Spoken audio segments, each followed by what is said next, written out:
Hi, I'm going to read the story, The Easter Bunny That Overslept.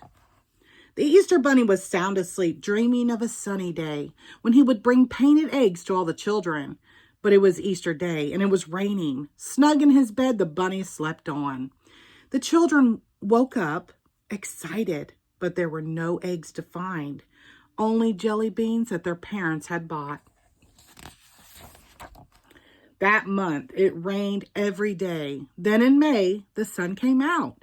The bunny woke up, yawned, stretched. Quickly, he put on his Easter clothes and hopped and sang all the way to the first house. My eggs are blue, red and green too. A pink one for you, all nice and new. Hoppity, hoppity, Easter to you. A family sat in their garden eating a big pink cake. The Easter Bunny proudly offered them his basket of eggs. "What's this?" exclaimed the father. "Why, it's the Easter Bunny," said the little girl. The mother shook her head. "Easter was weeks ago. Today is Mother's Day," the boy added. Then the baby said the only words he knew. "Bye-bye, bye-bye." Poor Easter Bunny. He tried other houses, but no one wanted his eggs. And some people even scolded him for not being on time. The little bunny sadly returned to his home. It seemed forever till next Easter. After May came June. After June came July. And, why, I'll be a 4th of July bunny, he thought. He made himself a spectacular hat and repainted his eggs red, white, and blue with stars and stripes. On the 4th of July, he hopped to town where everyone was watching a parade. What a parade! Trumpets and trombones, flags and floats, soldiers, Boy Scouts and Girl Scouts marched. And hopping along to their drum beat was the 4th of July bunny with his basket of eggs. "Stop the parade," the mayor shouted. "Who are you?" The rabbit felt shy. "Well, I'm really the Easter Bunny," he said in a tiny voice. "But I overslept and missed Easter." Then he held up his basket of eggs. "Happy 4th of July, everybody." "The 4th of July is no time for eggs," the mayor said crossly. "Now go away."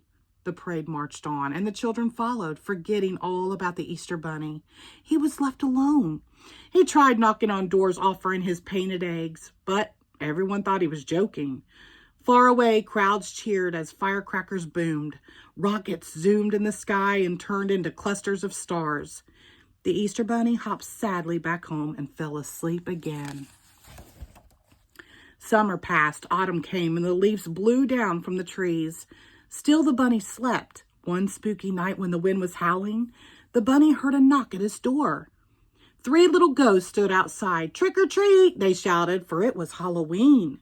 "Wait right there," Bunny cried happily, and he hopped inside to get his Easter eggs. The children were surprised to see a basket of eggs. "What are those?" they asked. "Easter eggs. 4th of July eggs. The little bunny sighed and hung his head. Why bother to explain? No one wanted his eggs. He looked so sad that the children didn't play a trick on him. They just ran away laughing and shouting, "Easter eggs on Halloween? Who ever heard of such a thing?" The Easter Bunny stood in his doorway, shivering in the wind. He waited for other children to come, but they didn't. Suddenly, a fierce gale swept the little rabbit off his feet and carried him high up in the air. He landed a long way away. At first, all he could see was snow. Then he read a sign, "Santa's House," and followed its arrow, hopping down a path between rows of Christmas trees. At Santa's door, he knocked very timidly. "Well, bless my soul," Santa said when he saw the bunny. "Come in, come in." The little rabbit told Santa everything that had happened since he had overslept on Easter. "Well, now," said Santa, "there is nothing we could do about your Easter eggs, of course. But if you want to make the children happy, I have plenty of work for you." The bunny painted toys, dolls and drums, airplanes and elephants, and top-like spinning color wheels. He had such a good time, he forgot all about the eggs that nobody wanted. On Christmas Eve, Santa loaded his sleigh and asked the Easter Bunny to come along. Off they flew. Some of the rooftops where they landed had narrow chimneys. The Easter Bunny would take the toys from Santa's sack and slide down the chimneys easily. Each time, Santa marveled. I never could hop up and down the chimneys as fast as that. Then the reindeer flew on to the next house. After all the presents had been delivered, they returned to Santa's for cookies and hot chocolate. The Easter Bunny was growing tired and wanted to go home to his snug little bed. "Wait," Santa said. "I have a gift for you, too." Inside the box was a gold alarm clock. "Oh, thank you, Santa. I'll set it to go off Easter Sunday." Months later, when the alarm clock rang, the Easter Bunny jumped up and filled 2 baskets of eggs. He hopped to the first house. The baby, who could say only bye-bye, knew more words now. "Hi, Easter Bunny," he called and took an egg. "Happy Easter," the bunny said gaily.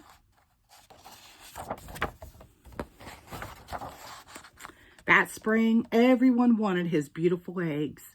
And because of the gold alarm clock, the Easter Bunny was never late again. The end. Thank you.